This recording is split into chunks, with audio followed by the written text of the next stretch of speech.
Hi everyone, welcome back to the Sports Psych Show. Thanks so much for joining me. Now, today I'm speaking with PGA golf coach Ian Peake. Now, I'm really excited to have Ian on the Sports Psych Show because he really is at the forefront of coach education. I've actually followed Ian's work for a number of years, and he's relentless in his self-improvement as a coach. He's also passionate about being an evidence-based coach. And it just so happens he travels the world helping golf coaches become better at what they do. And I know for a fact that coaches of every sport can learn from Ian. Ian, welcome to the Sports Psych Show. Good morning, Dan. Great to be here. Thank you for the invite. Not a problem. Well, we've been talking about getting you on for some time, and I'm absolutely delighted to have you on. I'm a long-term admirer of your work. We've been following each other on Twitter for some time, and we've commented on each other's work and had our agreements and our debates, which has been absolutely awesome. But I've happened to have learnt loads from your Twitter feed as you've been adding staff and educating coaches, educating yourself, which is great. So look, why don't we start by you introducing yourself to the Sports Psych Show audience? Well, again, thank you for the invite, Dan. Yes, to my kind of person, golf is my thing, people are my thing, people's stories are very much my thing. I started playing golf back in 1980 as an 11-year-old. I turned professional back in 1987, did my PGA training to be a club professional at Crieff Golf Club up there in Perthshire in Scotland. Qualified in 1990 as a PGA professional, and I've pretty much been based overseas since then. I kind of taught full-time in Germany from 90 to 92, played the mini tours very badly as a very average mini tour player from 92 to 94. Joined the club. Yes, yeah. We were on the living the dream back then, and went back to teaching in 95, again here in Germany. And I've always been interested in learning things, challenging what I do, looking at what other people do, why do things work, why do things not work. Got into golf coach education in 2004. Coached a lot of different groups of players, so elites, juniors, seniors, up to Challenge Tour standard, some of the best club pros here in Germany. And actually this year got into coaching the mentally impaired, which I'm really enjoying. Really enjoying that kind of new avenue of work and challenge. And back in 2013, I got to a point, I'd done a lot of regular coaching seminars and with my colleagues, a lot of stuff at the coalface. And I really thought then it's time to take this further. So I decided to go to university, which I originally planned to do back in 87 if my PGA training hadn't worked out. So I went to University of Birmingham and did my MSc in sports coaching, parallel to my daily life and my family life. And that was from 2013 to 16, and enjoyed that journey so much. Dr. Martin Toms and Dr. Mark Bridge were kind of leading lights at uni there in Birmingham, and I've enjoyed that journey so much I started my PhD in 2017 based on kind of the fires that were lit during my master's study. And also my master's study, I studied a new business which is really enjoyable as well. A second business called Transition and Performance Coaching. So that's something I'm involved now with players, coaches, business people out with the golf industry. And my golf coach education has kind of moved on as well now with technology. So I'm doing as much online now, online webinars, as much as kind of FaceTime. So that pretty much brings me up to date now, I think, on my journey since 1980. What a journey. What a journey. I mean, you're the classic, what we might describe as pracademic. Would that be a practitioner and an academic, essentially, fused into one? Yeah. Brilliant. Yeah, I think so. You could see that. And it's interesting, I was up in Poland with the coaches there on Tuesday, up in Warsaw. And we talked about our journeys. And to that point, I hadn't thought of it much, but during the course of discussions, I said that until kind of 2013, it was all the golf coaches were my role models, and I'd learned as much as I could from them, from the very top of the game down to beginner coaches, junior coaches. What could I learn from them? At that point, I thought I now need to become probably more critical than I'd been in the past and look beyond golf coaching just kind of felt I'd filled my tank as far as I could do with all the colleagues, and that's been over 20 years of searching for information on improving my coaching. I had to kind of go, I guess, become more critical of what I was doing. Okay, so a couple of interesting strands there is having the capacity to critique your own coaching and being curious about other people's coaching. Yes. And also stepping outside of, whether you call it a comfort zone, but certainly stepping outside of your sport. Yeah. So you said that I'd filled the tank. Was it a case of you had filled the tank, or were you a bit disillusioned by, you were looking around and you were hearing the same messages and as a coach, and you felt that there's got to be something bigger, whether better is the right word, but bigger, better, and more comprehensive out there? Well, I mean, a couple of things here, Dan, very interesting. I've always enjoyed, again, good company, social, so I've always enjoyed that. When I went to seminars, between the lines, having a beer at night, talking with my colleagues, what are you doing? And I say, having done that for over 20 years, as much as I enjoy the beer and the company, or we were pretty much all saying the same things. So I thought, well, this is nice, but I don't feel my learning's moving on. And a second thing, probably more important, was my players weren't getting as good as I think they should have done. I thought, with all this experience, I should be coaching better. So I looked at myself and thought, okay, what are you doing? What are the limitations to your coaching? And I didn't really know, but just the players weren't getting as good as I think they should have done with all the experience I was bringing to the table. So it was a combination of, I thought most of the messages before as an avid learner, and also my players, I felt with the knowledge I thought I'd gained, they should have been getting better. If I had phoned you up 20, 30 years ago before you went on this journey, what would an Ian Peake lesson or session look like? Well, it's funny again, I know you're a thinker as well. So for part of my recent studies, I did a reflective piece on my journey. And, I guess, when I turned pro back in 87, Dan, I wasn't good enough. I playing off a 5 handicap. I wasn't good enough to think about playing any kind of tour. And when I turned pro and did my training program, at that time I thought, I had a lot of technical deficits within my game. I was over the top. I was a slicer, I was a pool slicer, heel hitter. And at that time I thought, if I'd had better technical coaching when I was a young guy, I could have been a better player. Okay? So with my own biases and my experience, obviously the early years of my coaching were very much technical based, which is fine. And the ball must move in a certain way. If we're talking about the biopsychosocial model, there's still a big biological part in playing golf, the physical movement of the body, the impact of club on ball, fitness avoidance, that kind of stuff. But certainly the early years became very technical based on how I was learning, and also my biases as a player, that I'd been technically poor. And I kind of swore to myself, anyone that comes to me for a lesson will get a good biological grounding, a good technical grounding, so they can play the game physically well. If I go down the road, when I went to uni in 2013, and they did a first reflective piece, I looked back and I thought the stuff I'd learned, my learning was almost perfect as a young player. It was wild. It was on course, a lot of competition, good peers, there was role models, there was easy accessibility to the course, the game was cheap. I could see golf every weekend on the TV, either on BBC or ITV. My dad and mum supported me. So then I look back, having this journey of 25, 30 years, and think, my learning as a child was almost perfect. Why didn't it get better? Maybe, it's the gift, the physical gifts that Gandhi talks about. Maybe I wasn't gifted enough. Maybe the coaching could have been better.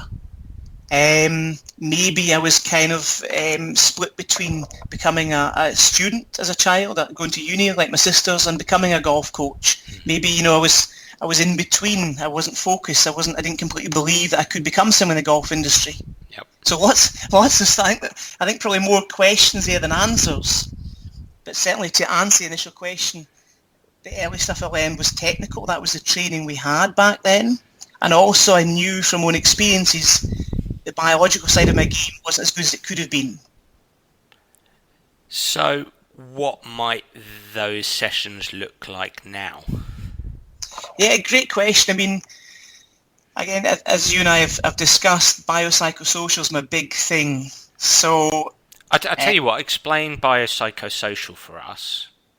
Yes, I mean, relate that to your coaching. Yeah, sure. I mean, I think the biopsychosocial model is I would say, a nice scientific term for holistic coaching. So I kind of the opinion, with the research behind me and my own experiences, that there's really the three pieces of the jigsaw come together to create our performance and kind of every day what we do. Your biology, which is your fitness, your physical movements as a player, so that'd be swing mechanics, short game, bunker play, putting, the physical doing. And then you have your psychology, which obviously how, as a player, let's take that, how you see the game and the world around you, the golf game around you.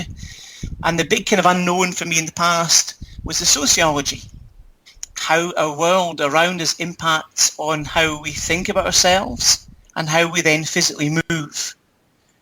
A classic case of let's say, biopsychosocial would be a links player who learns to hit the ball nice and low because of the wind.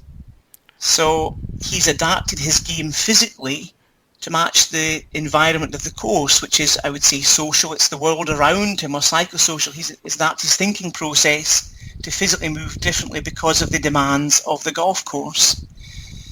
Another psychosocial impact we see in coaching all the time would be classic case, ladies golf, beginners golf. Alistair Spink's done some great stuff with love.golf. Again, research-based. What do they need to take up the game and play the game? And it was very much on course. It was very much in a group, psychosocial for support and kind of shared learning. So biopsychosocial really, I think, is for everyone in coaching and playing the game. And that kind of gives us the clues to how they learn and how they move forward. And to answer your question, how does it look about nowadays? I do a lot of on-course work with clients. I do a lot of group stuff. And that's probably less technique now than ever, but shared learning, lots of cognitive work. Why are we doing this? What do you think? Problem solving. Interesting. So coming back to the brilliant. It's brilliant. I love it. Coming back to the biopsychosocial model. I love what you said, that it's a classic holistic sort of integrated model. So bio is in biology, psycho is in psychology, social is in, social, right? And so whether you're a golf coach, a tennis coach, basketball, soccer, American football, baseball, it doesn't matter. The players, the participants, the competitors in front of you, no matter their level, no matter their age, could essentially be split up into three. You could kind of see three things in one. You see the biology, you see the psychology, you see the social. And what I hear you say, Ian, which I think is really interesting, is the linkages between the three. And it can kind of go, the biology impacts the psychology, the sociology, if you like, impacts the psychology, and they're kind of all intermeshed, essentially. Would I be right in saying that? Yeah, absolutely. I mean, and I say I'm on my journey. I've got a long way to go. I might be 51, and I've been doing this 30 years, but I just feel I'm scratching the surface at the moment. And I'll go back to one of my favourite academics, Dave Collins. Dave's, I think, one of my role models, or one of my mentors as well. And he said in a past session, as a performance coach, Dave himself, he said, I've got to work on all three fronts because I'm never really sure which one will get the job done. And it may be a combination of those. And that, when he said that to me a couple of years ago during a session, that was like, wow, okay. And the pieces of the jigsaw, I think we're aware, Dan, will move as well. So it may be swing technique today. And I read something recently about Matt Wallace, which is quite interesting, might get back to.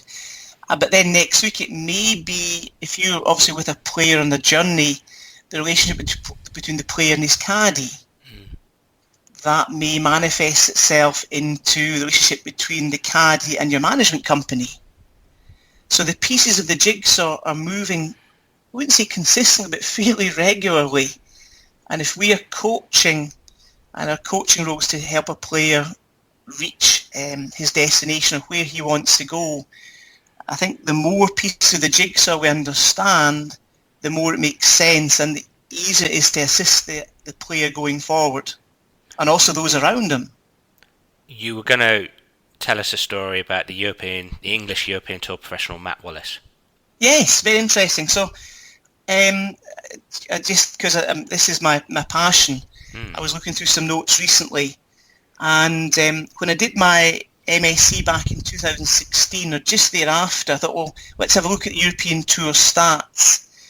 And generally, the European players that get on the European Tour normally are there within 4 years of turning professional. Right. There are always exceptions. David Drysdale, Richard Bland, Chris Hansen. But generally, most of the top players are on the tour within 4 years, the Europeans. The Asian players, the South Americans, they take longer because they've got to dominate their own circuit first before they move on. The South African players, okay? And I say there are always exceptions, which is great. And so I read about Matt Wallace online and had a look back to his story. And very interesting. So I said a good amateur career, won overseas as well, which I always like with a player when he's won outside of England or outside of the UK. And Matt turned pro back in 2012. I don't know Matt, this is just me analysing him. Yeah. And it was in 2016 when his game picked up and he had the 6 wins on the Division 3 Alps Tour, which won him the Order of Merit. Then he was on the Challenge Tour 2017, won very early in a co-selection event between the Challenge Tour and the European Tour, and then he was off. So he got in the European Tour in his 5th year, but his 4th year was when he really kicked in. And me being a kind of biopsychosocial coach, I wonder why was that? So I researched some stuff online, and he said back then he felt the initial kick for him was getting his biological game in place. He needed the physical nuts and bolts of playing the game to be improved. Right. So he went to see Matt Belsham, he went to see Robert Rock, and he said explicitly in one interview, I think it was with the New York Times, my mental game was great, but my physical game wasn't. So it's not all psychosocial, but Matt at that point was very much adamant it was the biological part, the technique, and that helped him make the move forward. If we turn that a little bit over and compare that with, let's say, Lee Westwood won last year in South Africa at the Nedbank and his interview afterwards. So Matt was very much bio, and they interviewed Lee Westwood after the round and said, yeah, you had your girlfriend in the bag today. And he said, yeah, she's only caddied 2 tournaments for me this year, but I've won one and finished second in the other one. Now, if that's not psychosocial for me, then, so you never really know as a coach, I think, where the wins are.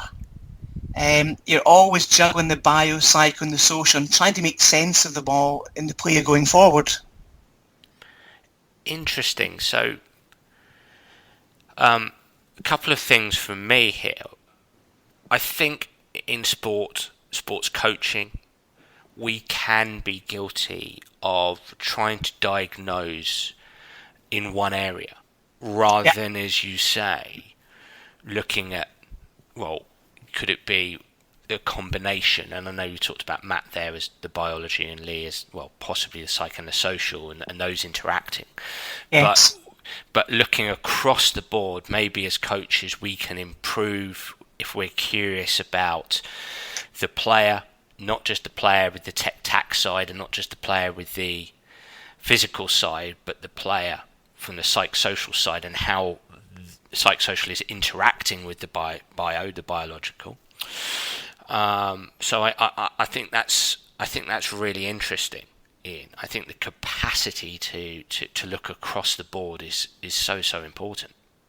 I mean, it is. It's a minefield. It's a fascinating subject. I'm lucky enough to speak. I probably speak to about 10 national coaches off the record fairly regularly. Colleagues I've known for a long time, and we chew the fat, we swap ideas. And the national coaches are working with the best amateur players in the country, and then some of the pros that have gone on to play the professional game. And we sit and chew the fat. It's like you're saying. They're always looking at these kind of three aspects, and these are the three barriers, you could say, that they become aware of as the game goes on. Psychosocial, the influence of the parents, the influence of their teammates, the influence of role models that have gone before, positive and negative, obviously. Then the biological side, being injured, playing through injury. So injury is obviously biological initially, playing through the injury because you don't want to miss the season. Being injured, being on the sidelines, and feeling excluded from the tour, excluded from the national team. It's an ongoing journey that I think as coaching goes forward, it's been out there since again modern times. George Engels 1977 wrote about this as a medical paper, and there's some good stuff in British academics, especially going back to UK sports coaching papers of 2012 and 13. But certainly going forward, I think this is where all of us could improve our coaching, just being aware of the big picture. We don't need to be experts in every field or try to be experts. But I think if we're working biopsychosocially and a coach is, let's say, driving the bus for the player, then to be aware of that, we can draw other people into the bus to help the player reach the goals. And so this study on the biopsychosocial yes. process model, what I hear you say is it's impacted how you coach, and so every single session that you give, you'll have this in mind, you'll have this model in mind, and it will shape your sessions, it will shape your behaviour, it will shape how you help somebody learn. Yeah, absolutely, and also help my relationship with them, Dan. So I said the guys up in Poland, if Mrs. Smith in Germany, Mrs. Schmidt, comes to fix her slice for half an hour on a Tuesday morning, I will fix her slice, right? Which is pretty much biological, obviously the psychological impact as well, but that's fine, a one-off. But anyone I'm dealing with in a long-term relationship, and because I care, we'll automatically go down the psychosocial route during the course of the lessons, because I'll ask, how are the kids? How are things at home? And it's caring, you don't need a badge to care. And things develop from that. Mondays is my big day here at my club with my seniors. And one of my ladies, her husband has dementia. My dad died of dementia-related illnesses last year. And I appreciate the hour she has with me per week is an hour out of the house doing something for her. And that is massively important, for her lifestyle, her biopsychosocial model. So if we work together, she's part of the ladies group we have on the Monday morning, and I know that hour where she doesn't need to think about the situation at home, she enjoys taking some good shots, and we're on the course, and we have a laugh, and we have a joke in the group. I think my role there as a coach is, I hope, adding to her quality of life. One thing that strikes me when we talk of biology and we talk about Mrs. Smith or Mrs. Schmidt, yes. The German translation of that, when she comes along for you to cure her slice, is that, and I'd be interested to get your comment on this, because I'm quite heavily invested in my career in convincing coaches about the integration of psych into the technical, tactical and physical sides of things, or the biological, as you'd call it. Yeah. And I go as far to say, well, look, actually the tech, tac and physical could be construed as underpinned by the psych, because if we think about how Mrs. Smith, we do have to think about how Mrs. Smith is going to learn Yes. There is a learning process that I'm quite invested in saying psychosocial, and certainly psych is happening all the time in that half an hour or hour session, Yes. because we have to reflect upon how Mrs. Smith might learn this, what behaviours we have to engage in as a coach to help Mrs. Smith learn. So for me, psychosocial and definitely psych is always happening, even if it's a biological intervention as well. What's your thoughts on that? Oh, without doubt. I mean, I didn't mean to make Mrs. Smith sound unimportant before Mrs. Schmidt. No, without doubt. I mean, it's it's the other thing you say. How are you today? And what can I do for you? And Mrs. Schmidt will say, I want to fix my slice. And then maybe the second question asked is why. And then we'll talk about it, and she'll say, Mr. Schmidt says I'm a terrible golfer. I've got a slice. And all of a sudden, as you see, the psych flag is up with me behind my eyeballs.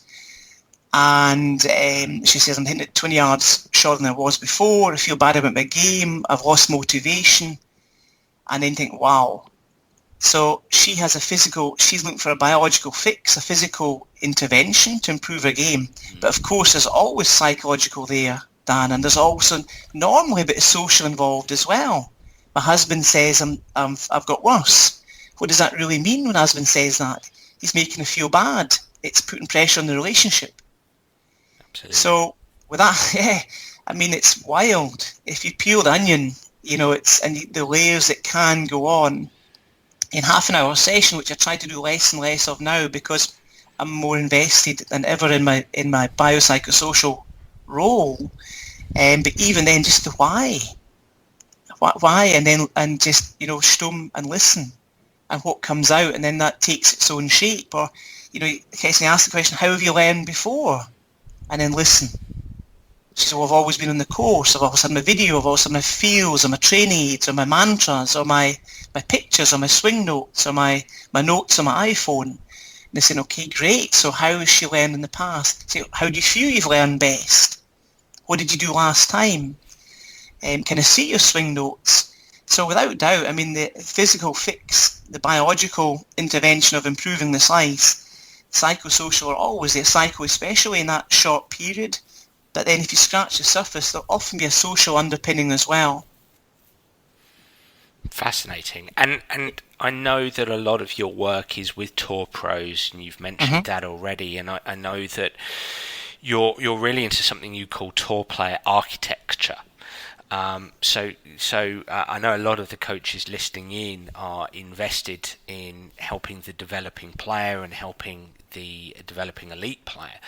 So what is tour player architecture? Tell us a bit about that.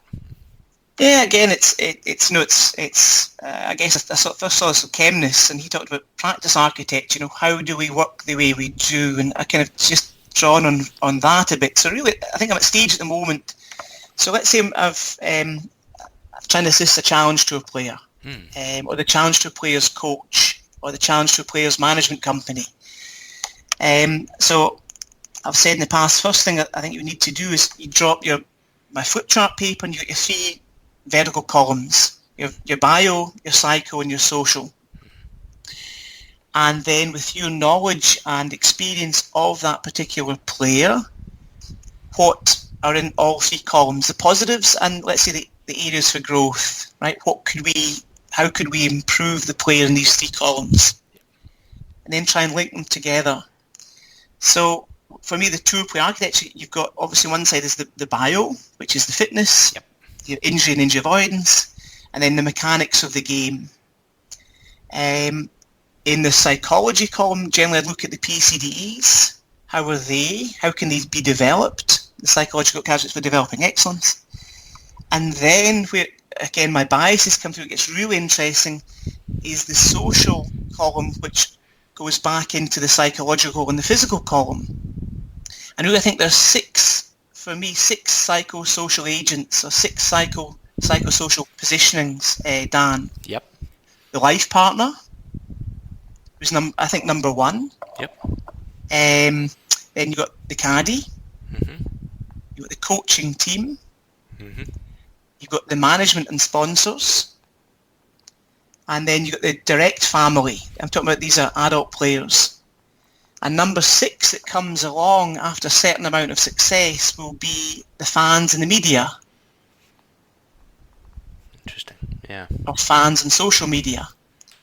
So with my bias towards that direction, because I'm not an S&C coach, that is the area that fascinates me. Those 6 psychosocial agents and how they impact on a player's performance, and what the impact then is on the biology, which is obviously again is moving of the club. On the coaching team, again that's going to be including the mentors, S&C coach, the golf coach, the psychologist. How are they all working together? I think this is brilliant because I'm thinking as you're speaking. I'm trying to relate this to other sports as well. So I'm thinking of the college basketball, soccer, baseball coach. I'm thinking of the local club coach, say here in England, here in Britain, across Europe, of any sport, tennis club, lacrosse club. And I'm thinking of, coaches bearing these things in mind. You talked about 6 agents, six areas that impact a player, and I don't think we always do that. I think that we can see players in isolation, and we can be a bit guilty of saying, in crude terms, he, she has got it, he, she hasn't got it, he, she is like this, we box them in. We become very deterministic about things. Whereas what I hear you say is actually, as a coach of a developing elite or elite player, a player with ambition, I'm going to start conversations, I'm going to investigate as ethically as I can, obviously, these 6 areas and strive to have some pertinent and impactful conversations about how these areas impact and whether we have to manage them, intervene, adjust. Would I be hearing you correctly? Oh yeah, I mean I think I guess golf is my thing. I already know golf as a sport. And a bit of the business world as well, management understand to an extent. So let's go there again, just that whole thing with life partners. Absolutely, and just asking the questions. I really enjoyed your show with Andrew Coulthard, which I told you about a few weeks ago. And again, just listening to athletes, listening to past players, how it can shape your coaching going forward. So I was out having a jog and there was Mr. Coulthard and myself chatting, and he asked him about his win in Qatar. And he said, well, the weeks before I travelled to Australia with my girlfriend at the time, and we'd had a great time, we'd played well, we saw Australia. And I thought, oh, hold on, I've heard this before. And I went to Qatar and I won. And when I looked at my MSc notes, there was at least 2 of the 9 players interviewed with that, they'd been Walker Cup players. And they said exactly the same thing. So with Lee Westwood winning down there in the Nedbank, Helen was on the bag. It was a great week. So again, the coaching process, psychosocial, if we're looking to improve performance for players to achieve long term, again, we've got to ask the question, when you travel, how do you travel best? What do you need when you're travelling? I was advising a young challenge tour player at the start of this year, and I want to, again, based on my experience and my research, I said, you need to plan for when your girlfriend's going to travel with you, because this will help you put petrol back in your tank. This will keep you going. I remember a great story, a couple of years ago, a friend of mine asked Sean Foley, when Hunter Mayne was playing well, why do you think? And Sean Foley kind of scratched his head and smiled and said, the only thing different is his new girlfriend. That's all it can take sometimes, psychosocially. So to go back to your question, and you never know, as someone famous said, it depends. You never really know, but you just need to know all the pieces in the jigsaw, hopefully as many as you can, so that you can help the player put them together, that they can perform and move ahead. Question, Ian, it's sparked a thought in me, because what you often hear, say, in British football, British soccer quite a lot, is when you sort of start to talk about these things, players can push back and sort of say, oh, I just do what I'm told. and I don't want to think about all this stuff. And as a psychologist, you start to feel, am I putting too much of what we might describe as a cognitive load onto that person, onto that player? Yeah. And when you're sort of speaking with players, young players, about, well, you need to consider, when your girlfriend's going to travel with you, etc. Do you get any pushback, and do you get any sort of internal pushback on yourself? Am I asking too much of this player? Am I putting too much cognitive load on this player? I think, as being a bit of a salesman, I am as well. I'd start every conversation of, where do you want to go? What are your goals? And they'll say, I want to play European Tour. I want to be a major winner. I said, okay, that's great. I said, and then I'll say, well, based on my research, my experience, this is the kind of stuff, this is the kind of hidden gems, these are the secrets, as Fergus Connolly said. Yeah. These are my secrets for you getting ahead. Yeah. You make the choice, but based on players that have made it and not made it, these can be key moments for you to get ahead. You can go with the flow, you can copy what you think other young players are doing, or you can think maybe outside the box and think, okay, what does the research say? What are the secret gems that other people can maybe pass on to you? Mentors have secret gems, older people that have been there and done that as well. So I've never had any pushback as far as I'm aware, but it does take, and it's again a big thing in coaching, being persistent. It does take sometimes 2 or 3 sessions to allow the player to make the decision that he should do. I think he should do. But it does have autonomy. But again, you got to, as a coach, you got to sell your message as well. You think, okay, what can I do to convince the player that this is good for them? I think this gives us an opportunity to take a slightly deeper dive. Because I know that you're a reader of all things sociology, and I know that a theory you're very interested in would be called habitus. Because as you're speaking there, I'm thinking of each player being an individual, and being influenced by their early learning, the world around them that they grew up in. Yeah. And how that can constrain them, and how that can afford them certain things. Yeah. So talk to us a little bit about, and you're actually somebody who's introduced me to this, and I think the theory was created by the French sociologist Pierre Bourdieu, I think is the pronunciation. So talk to us a little bit about habitus.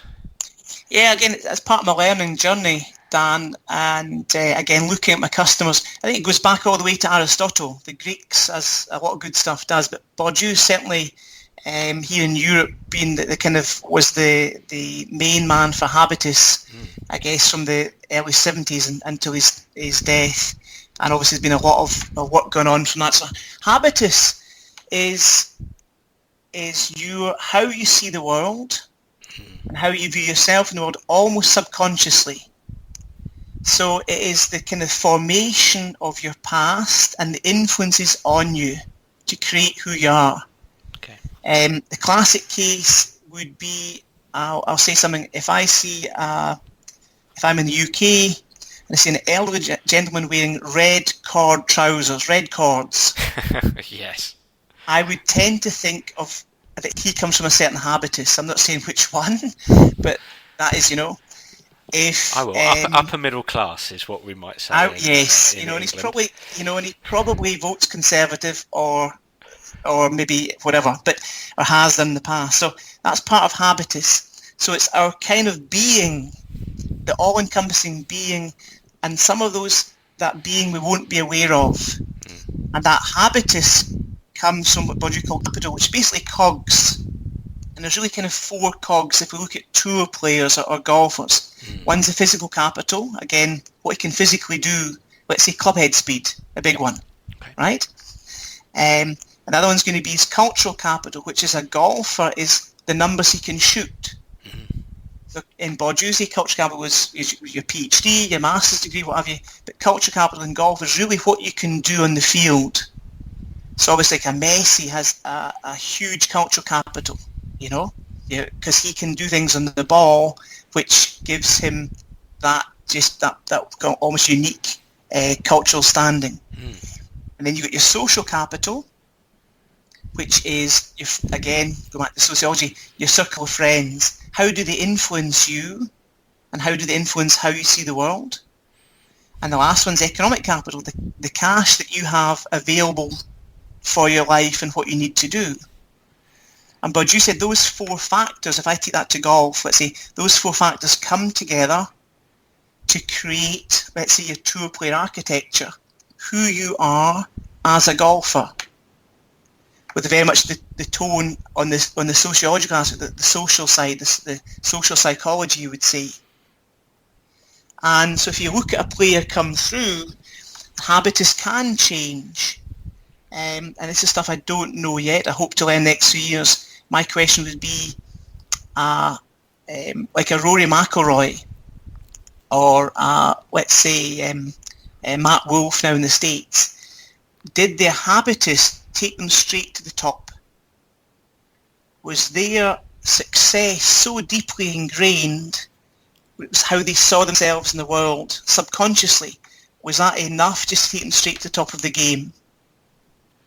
I guess you could translate it to, let's say, I'm not a football man, but to Wayne Rooney as a footballer. When Everton was at 16, he played for Everton first team. He made his debut. So that's something on my radar now, and I think habitus fits really well into the biopsychosocial model. In the habitus is the total, and the biopsychosocial model are the pieces of the jigsaw, as far as I'm aware. Does that have, really interesting, does that have a bit of a deterministic stance to it? So you mentioned Rory McIlroy. Well, yes. Is it his habitus that has taken him to where he wanted to go, and so subsequently, well, that's that. We can't do anything about that. I think you're fishing here, Dan. No, I'm just interested. No, it's great. It's interesting. So, you also talked about split habitus. Now, this is something right up, I think, your street. And I think with your involvement in football, so split habitus happens, it's an inner conflict when you change your status too much. And I'll give you two examples here that I think you'll get straight away. I know you will.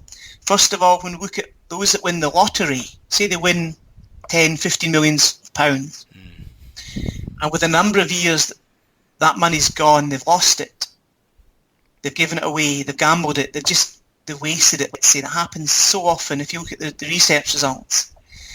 And Bourdieu would probably argue there that change of financial capital causes split habitus, which cause conflict in how they see themselves subconsciously, and that causes them, that may be part of the reason that they gamble and give and throw the money away to get back to their old habitus.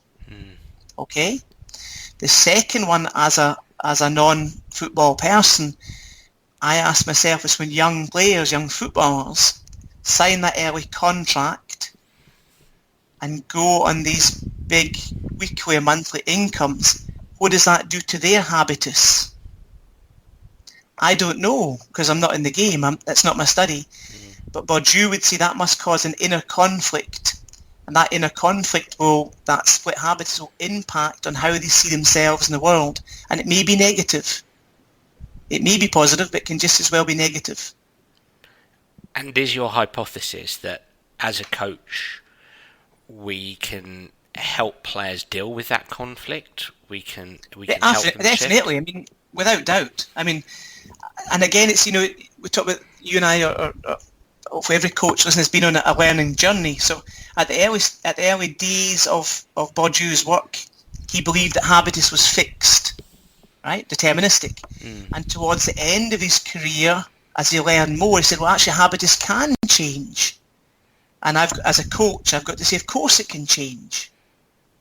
Because within Bourdieu's picture of habitus was the social influence. So let's say if you change your friends, if you change your social influence, I would suggest, I think Bourdieu said at the end of his time as well, you'll be able to change your habitus as well. If you change your physical capital, you have a tour player, I'll get back to another little story just in a minute, you have a tour player with a 100 mile an hour club head speed, needs 120, you can focus on, with a good S&C coach, great guy in the UK, Jack Wells, Another one I really like is Ben Langdown, Mark Bull. Yeah. If you get the right coach, that player, he can gain 20 miles an hour club head speed. She can. Sure she can. Sure he can. So it is without doubt changeable. And that was, again, for me, a great thing, looking at this great academic, but during the course of his writings at the end saying, actually I had that wrong earlier on, like we can all say, and now I see the world differently through what I've learned. And that's kind of, so I believe habitus is changeable. It must be, otherwise I wouldn't be in coaching. Otherwise you and I wouldn't have the success that we've fortunately had in the past, and hopefully again in the future. We've always got it, we get it wrong at times, of course we do. But successes we've had, I suggest, is what's happened. We've been able to help the player change the habitus, move the dial on the habitus. Moving the dial on the habitus, how much, so as a coach, you feel you can influence that, and of which I 100% agree, otherwise, hey, we wouldn't be in coaching, we wouldn't be doing what we're doing.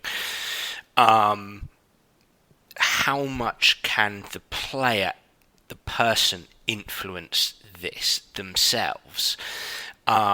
Maybe from a personality perspective, or maybe from a mental skill perspective. How much do you feel that they can influence? And perhaps we might even move on to another big influence of yours, which is Irving Goffman. And how all that my might... secrets out today. I have no more secrets by today. That's it. We're doing your course now, basically. Well, perhaps you can introduce Irving Goffman within answering that question. There's a challenge for you. Yes. Well, if we go back to, again, the play themselves. So I say golf is my thing. That's what I know. Yeah. And when I go back to my master's degree, I was surprised in the interviews how cognitive most of my players were. So I interviewed 9 Walker Cup players, interviewed another 2 that played internationally, and 9 Walker Cup. Walker Cup is, the best 9 players from the UK and Ireland against the States every 2 years. So it's similar to the old Ryder Cup when it was the UK and Ireland. And I was surprised when you see how cognitive those players were, Dan. Note-taking, reflective practices, stat keeping, which had happened fairly early on in their career. Not all of them, but probably 7 of 9 I thought were really quite cognitive in their planning going forward. So to an extent, if we look at their habitus, there's a lot of good stuff there. If I look at, again, from the coaching perspective, so how could I improve the cultural capital, which is basically the doing as players? Again, you look at training methods. Yep. You talk about dynamic systems theory. You're talking about maybe looking at the stats more accurately, training ugly. You're talking about social learning, talking about role models, training with better players, all that kind of stuff you can do to improve the cultural capital, which is the playing ability, which will then impact on the habitus.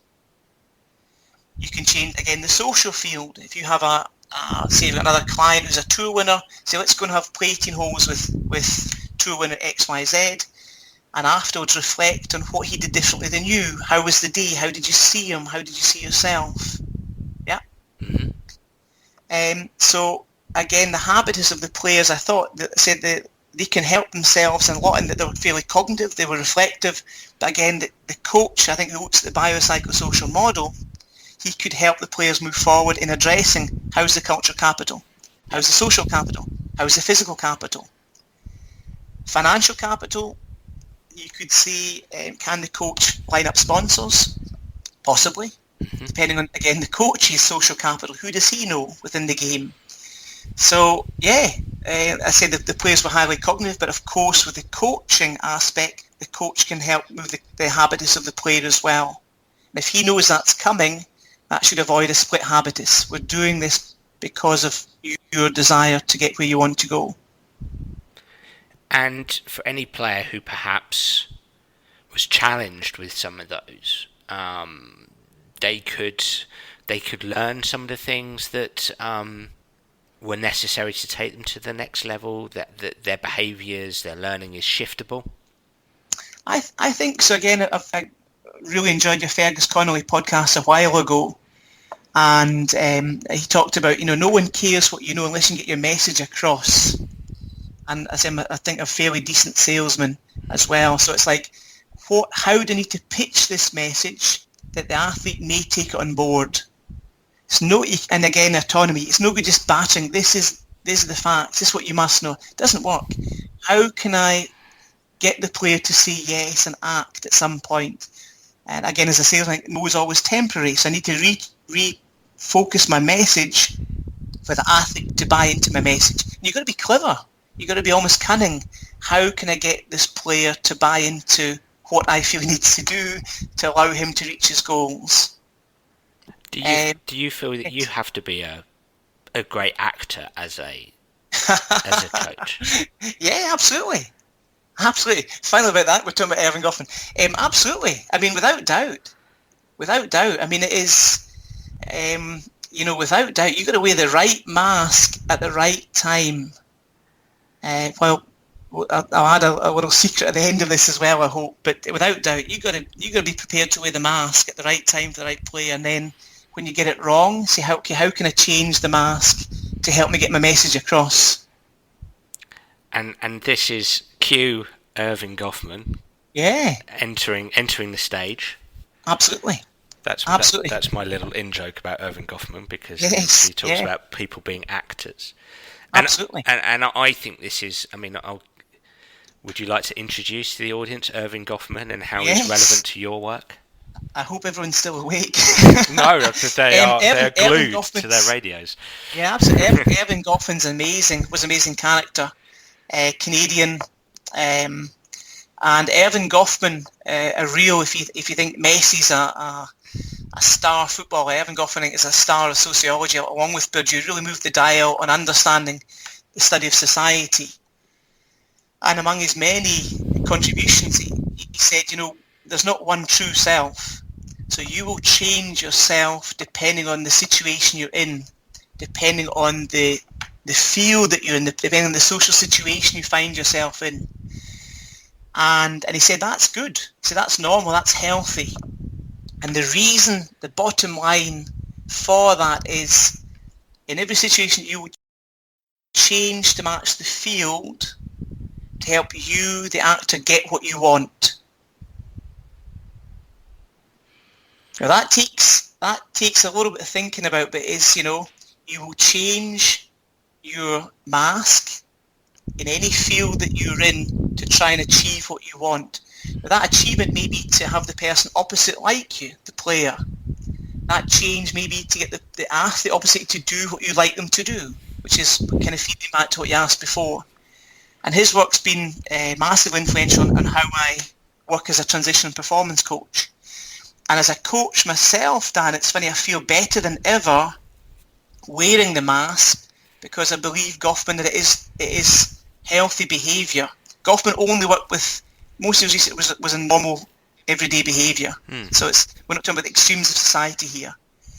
But your classic would be, you go to a party, to be a group there, and you would know to whom could I tell, let's say, a naughty joke, and to whom do I need to play it straighter.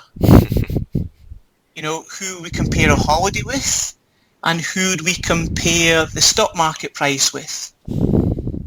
And that's, again, a great coach is, without doubt, in my opinion, a good salesperson,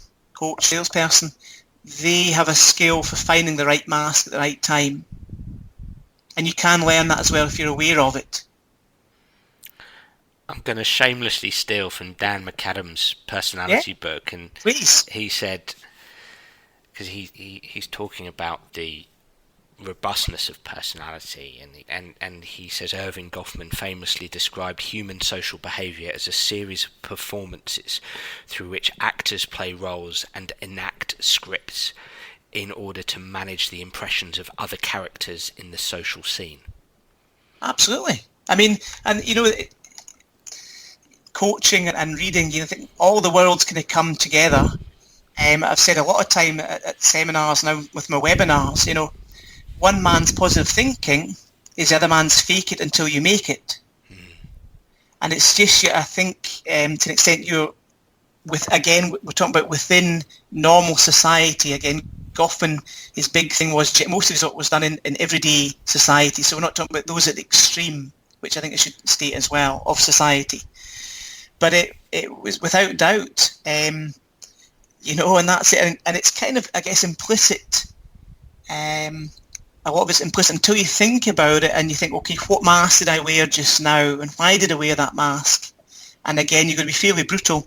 Did that help me reach my goal? I mean, if it's gone for a job interview, what are you trying to do? You're selling yourself to the interviewer. You're trying to give the right answer by do your prep about the company, who the person is, the company turnover, profit, their hopes, and how you'll pitch to them. So the reason anyone changes the CV from one job to another, one application, I put the CV in that matches the requirements of the job. I'll tweak, I won't cheat, but I'll tweak my CV to have the basis or the highlights on what I think the company wants from me as an employee. And then we got on to players and coaching and wearing the mask. And I think a good thing for me was I read in one of my favourite papers. It was a Harvard PhD paper where there's a business paper, and the PhD candidate summarised it by saying mask wearing is healthy for getting what you want, but the mask wearing should always stay within the confines of you being the best version of yourself. And that's, I think, that's like massively, that kind of brings it to a good, sensible, healthy location. And then we get on to authenticity. But yeah, so they kind of, I think, mantras I hope to live by every day with my kids, my wife, my clients, whether they're in performance coaching or more golf focused. As you're speaking there, I mean, you used the word authenticity, and it makes me think, be authentic until you can't be authentic. And when I say you can't be authentic, it's I'm thinking Shakespeare, all the world's a stage, and I'm thinking of our performance environments in sports, the court, the course, the pitch, the pool, the gym, and there must be occasions where you have to put that mask on. I suppose in my work I call it a game face. Yep. And it's great if you rarely have to put that mask on. But sport is so demanding, especially the higher levels that you go, and the environment is so dynamic. It's so changeable, from moment to moment, minute to minute. Sometimes in sports like golf, hour to hour, hole to hole. Yeah. That by having your mask ready, neatly tucked into your pocket, essentially. Yeah. If you make that double or that triple bogey, and everything about you wants to shout and scream, that might be related to the habitus that you adopted from growing up in, say, a hostile household or something like that, as an example. Or it's in tune with your low agreeable personality or something like that. It's who you are as a person. You've got to have that mask ready. You've got to have that, Dan Abraham's colloquialism here, but that game face ready. I think Irving Goffman is so applicable. Those ideas are so applicable to sport. You've got to have your script. You've got to have your act ready consciously. You've got to have that mental framework ready. Yeah, I mean, I agree with you. And again, I've thought about myself, and you've chatted before the difference. Let's say the nature of golf as, let's say, physically non-threatening versus football and rugby or American football. These are different games. So I don't know enough about football, and I absolutely respect what you say there, and you and I have discussed this in the past. But without doubt, the golfer putting his game face, without doubt, and the game face can take different shapes. Yes. The game face could be, today I'm going to walk and talk like Rory McIlroy as a junior golfer. Today I'm going to walk and talk and play like Victor Hovland or Matt Wolff. It can take different shapes. Today I'm going to be ice cool. Today I'm going to play one shot at a time. But certainly where that kind of leaves Goffman's aspect was that the social arena's changed. So Goffman, his whole point of the game face was getting what you want from the other person. And in the sporting arena, all of a sudden, it is really beating the opposition, isn't it? Golf as well. So without doubt, a lot of it's applicable. I talk about it a lot with my players, but certainly within to coaches and the coaching environment, I'd say, but that bottom line I really like is be the best version of yourself you can be, because that is good for your mental health as a coach long term. I think a lot of us look back where we've been too tough on athletes and thought, that wasn't what I did there, wasn't really good in long term. I said the wrong thing. I was too tough. I was too ugly. There's learning ugly and there's being ugly. And so it's stuff I've looked back, especially with my elite kids 10 years ago, there was 15, 16, 17. I said some things that I regret now. It was too tough, never anything physical. And I thought that wasn't the best version of me. I'm not proud of what I did back then. And that's important as well in coaching. So you wear the game face. But I think for our well-being as coaches, and got to be still within the bounds of being the best version you can be. Last question, because you've mentioned the word tough and you've said I was too tough. Yeah. I'm going to exchange the word tough for stretch. How does Ian Peake stretch his players? How does Ian Peake support his players?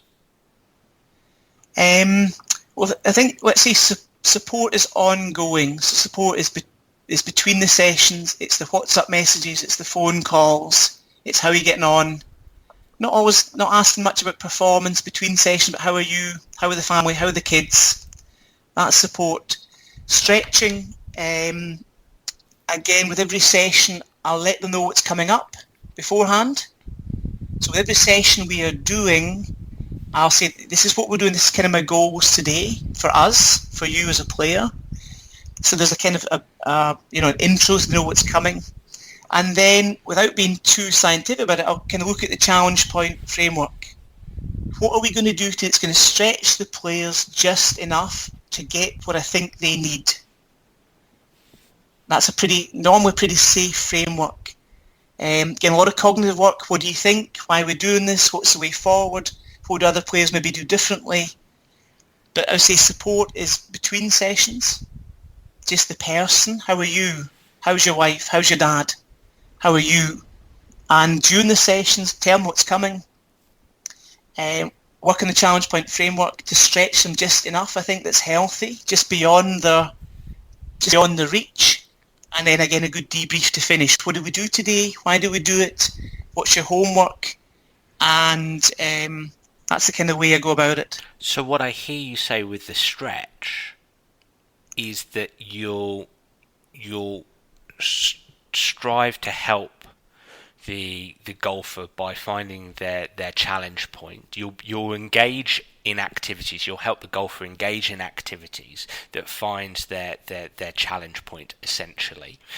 So the activity is stretch in and of itself, and then you'll be stretch as a coach by asking challenging questions, by asking, I suppose, divergent questions, asking questions that only the golfer can answer, and to get them really thinking about what they're doing, thinking about their thinking about their feelings.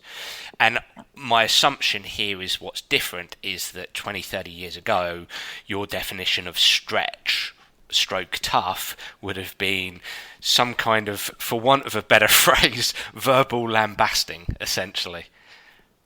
Yeah.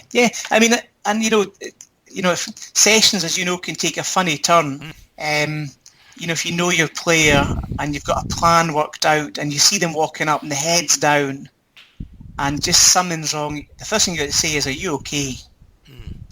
Are you really okay?" And then things, as you know, can go on a tangent. So again, the biopsychosocial model rears its head, and all of a sudden, let's go for a coffee. Put off your phone. Let's have a seat. What's happened? Oh, let me close the door. And all of a sudden, you've got a plan B or a plan C. Maybe you do nothing that day. A structured session, as the athlete allows it, is as I mentioned before, the support's always there. But sometimes you just see the athlete coming up and think, "Oh, this is bad news." okay, let's forget that. Okay, let's have a seat and chat, and then take it from there. And that's part of the business. That's part of caring for our athletes. That's fine. That's how it's got to be. I just can't bash through a pre-planned program if there's visible trouble there. Something's not right.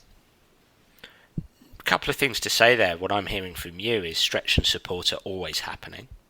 And what I also hear is, it's something actually that Dr. Rick Shuttleworth wrote on his Twitter account, is that the adaptability isn't so much writing an adaptable session. It's actually coaching on the run. The adaptability happens as you're coaching on the run, as you're coaching on the go, as we might say in golf. Absolutely. And the thing is, I saw actually Dr. Andy Hill write something the other day as well. He said, I'll ask my mates twice if they're okay, and just do a mental health day. Yeah. And that's it. And if you're working long term with athletes or coaches, and then you just, something will say, I guess experience, your gut feeling will say, that's not right. Are you okay? Okay, what's happened? Are you sure? And then you'll see the kind of shoulders sag and the head will go down and say, right, close the door, have a seat, just take 5 minutes, and then we'll be ready, or we'll take it from there as you're ready. And it is, without doubt, adaptability is, it's the key again. Biopsychosocial. What does the athlete need in front of me? What is the piece of the jigsaw at this moment? How can I assist them? And you take it from there. And it is on the run. It's flexible and adaptable. And I think the number one is them knowing you care. You can't fake that. You can't fake that. You can't fake caring. I don't think so. Mr. Peak, that was awesome. Thank you. You got all my secrets now, as Fergus Connolly would say. Yep. Brilliant. That's a really good conversation, and I really enjoyed the deep dive there, as we did for the last 20 minutes or so. I think there's some really great stuff for listeners in there, and you know what, mate, I know it will tap their interest. So how can they find you? How can they follow you? Give us the lowdown on your social media presence and how people can get in touch. Well, as you know, I enjoy a tweet, so I'm at Ian Peak Coaching. That's with P-E-E-K, Ian Peak Coaching, one word. And my website, where I have quite a bit of my online work on, and my online courses, my online coaching courses, is T&P Coaching. T for transition, P for performance. So T&P Coaching, all written together. I think that's the best place you can find me. Brilliant. Ian, thank you so much for coming on the show. I really enjoyed it, Dan. Really. Again, I've peeled a few layers of the onion with myself as well this morning. Hey, I charge for those kind of sessions, so the invoice is in the post, mate. Lucky me, thank you, sir. Hey everyone, look, I really enjoyed that podcast. Thank you so much to Ian there, and I thoroughly recommend you do follow his Twitter account, because I know I learned loads from his feed. Now, I'd love to hear what you, the listener, thinks, so please do get in touch via Twitter or Facebook or through my website, danabrahams.com, to tell me exactly what you think of the Sports Psych Show, and if you do have any suggestions, I'd be delighted to hear them. I'm really looking forward to next episode. Bye for now.